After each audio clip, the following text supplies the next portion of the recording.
Мобильный оператор Теле2 установил базовые станции в 8 поселках Усть-Куломского района. Связь провели в рамках проекта «100 базовых станций к столетию Республики Коми». Александр Карепин посетил одну из главных достопримечательностей района – Ульяновский монастырь, а также пообщался с руководством муниципалитета.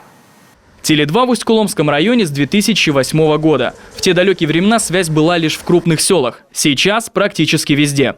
Текущий год можно назвать прорывным. Сотовая связь и интернет появились еще в 8 населенных пунктах муниципалитета. Я знаю, что многие жители в этом году выбрали в качестве основного оператора именно Теле2, подкупают тарифные планы.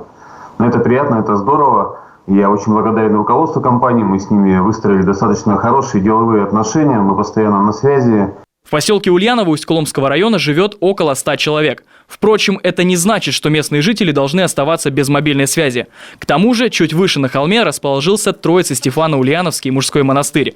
Излюбленное место не только для жителей Коми, но и для гостей республики. Средства связи – это современное такое достижение, которое нам дает возможность спокойно общаться и использовать связь и во всех случаях необходимых, в экстренных случаях. Активное развитие мобильной сети положительно сказывается на туризме внутри региона. И тому пример Усть-Куломский район, трафик в котором увеличился буквально в 2 раза. Мы еженедельно смотрим за статистикой.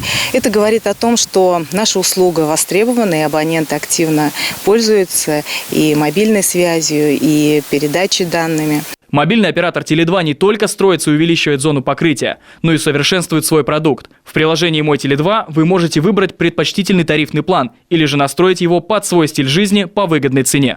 Александр Карепин, Вячеслав Беспалов, телеканал Юрган.